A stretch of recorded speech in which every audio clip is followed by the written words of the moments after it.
आज तक मैं एक चींटी को नहीं मारा हूं। आज तक 65 बरस का उम्र मेरा बीत रहा है, न आज तक मैं कभी मंदिर गया और न मैं आज तक किसी चींटी को मारा, और नहीं आज तक कोई दुर्व्यसन खाया, न किसी का चोरी दलाली किया, और नहीं कहीं सत्संग में गए तो साटाबाजी किया, और न किसी के बहू बेटी पर बुरा नजर डाला, और मंदिर भी कभी नहीं गया मैं। तो रुको जरा, सब्र करो। इस परिवर्तन में संसार में मनुष्य 3 प्रकार के होते हैं।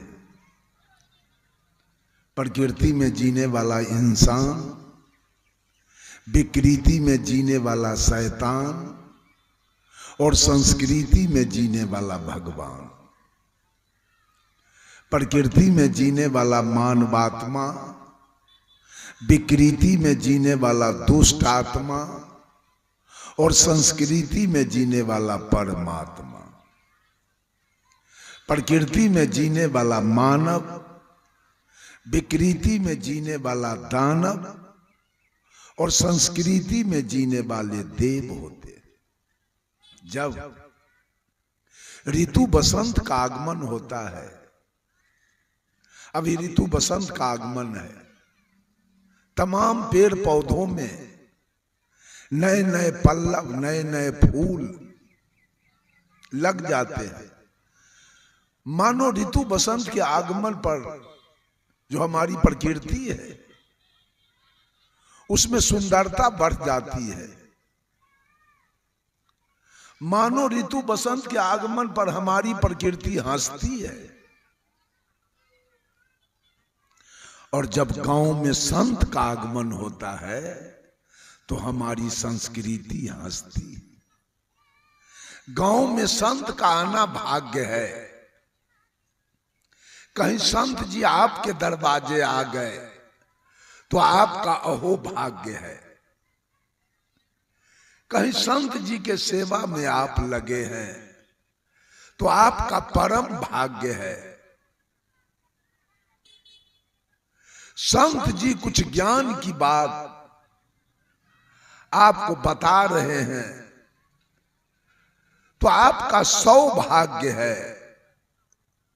संत जी के विचार को सुनकर आप में तब्दीली आई, परिवर्तन हुआ, रूपांतरण हुआ और आप भी संत हो गए तो आपका महाभाग्य है। संत जी गांव में आकर चले गए और आप पर कोई प्रभाव नहीं पड़ा तो आपका सबसे बड़ा दुर्भाग्य है। बंधुओं,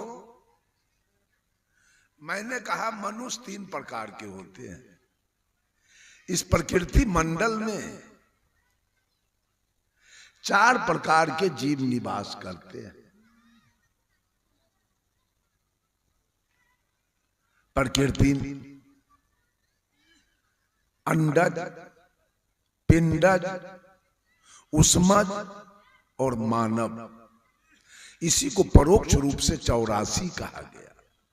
4 माने 4 और राशि माने खानी। 4 खानी के जीव मूलतः इस अवनीतल पर, इस धरती तल पर निवास करते हैं। और चारों खानी में सबसे श्रेष्ठ खानी कौन है? मानव। सबसे ऊंचा है मानव। लेकिन अगर सही सही देखा जाए, सही सही आकलन किया जाए, उधर जो 3 खानी के जीव हैं, अंडज, पिंडज और उष्मज, ये तीनों खानी के जीव इंसान बन के जी रहे हैं। अगर इस धरती पर शैतान बन के जीने वाला कोई है तो वो मनुष्य है।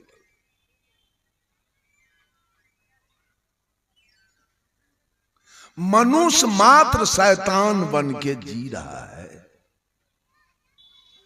मैं आपसे कहूं कि बाघ के सामने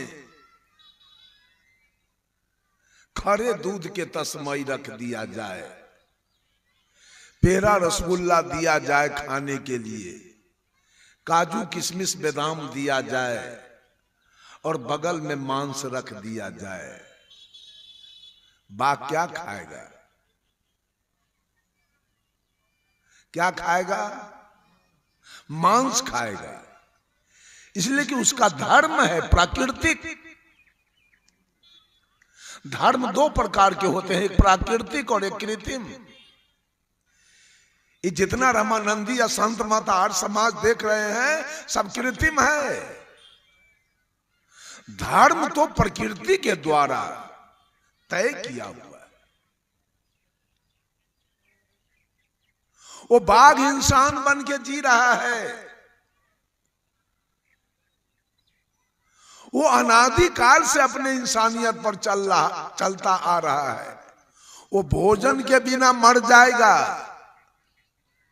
भोजन के बिना उपवास रख लेगा, लेकिन वो बाघ कभी काजू नहीं खाएगा और तस्मई नहीं खाएगा और पेड़ा रसगुल्ला नहीं खाएगा।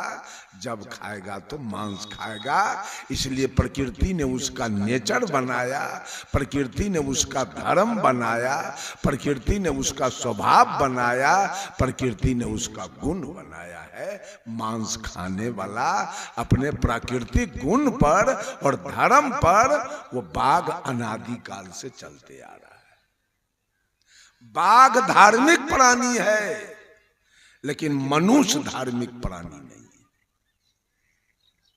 आयोजन तो बहुत बड़ा बड़ा करेगा, महाविष्णु जग, महारुद्र जग, सतचंडी जग, श्रीमद् भागवत कथा, संत मत के पंडाल देखिएगा तो आर पार नहीं मिलेगा, इतना बड़ा बड़ा पंडाल।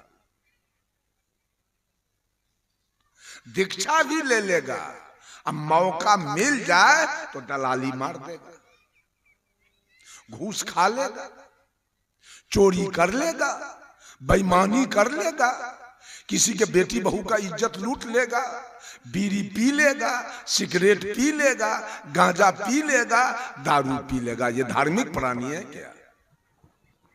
ये इंसान है कि शैतान? बाघ आज तक किसी का दलाली नहीं मारा है, किसी का घूस नहीं खाया है, दारू नहीं पिया है, किसी का इज्जत नहीं लूटा है। आज तक अपने प्राकृतिक धर्म पर वो बाघ चल रहा है, इंसान बन के। बाघ इंसान है, इंसान।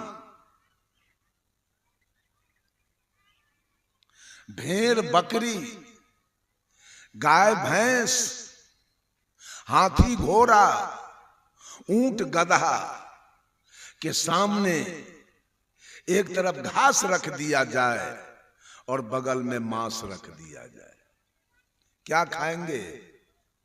घास की मांस, घास खाएंगे। ये इंसान है, लेकिन ये पापी मनुष्य आज मांस खा रहा है। सबसे श्रेष्ठ कहे जाने वाले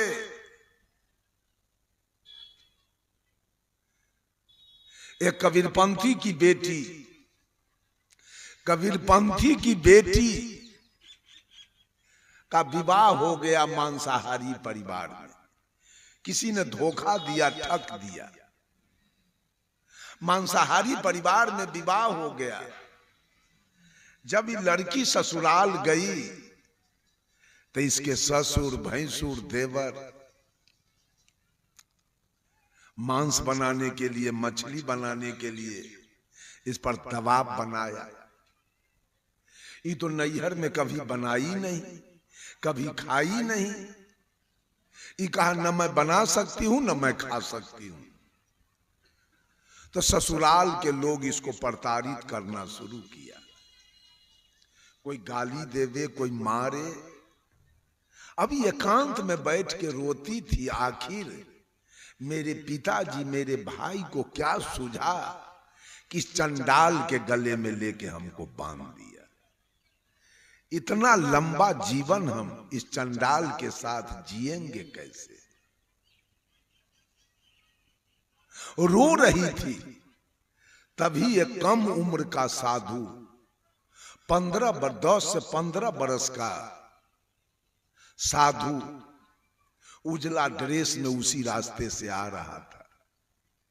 इस दुल्हन का नजर पड़ गया साधु पर, जाके उठ के साहेब बंदगी किया, कहा बाबा कहां जा रहे हो? बाबा ने कहा अर्राहा में विशाल अखिल भारतीय कबीर पंथ का सम्मेलन हो रहा है, वहीं मैं जा रहा हूं। बाबा वापस कब आना है? कहा 3 दिन का कार्यक्रम है, चौथा दिन मैं वापस होऊंगा।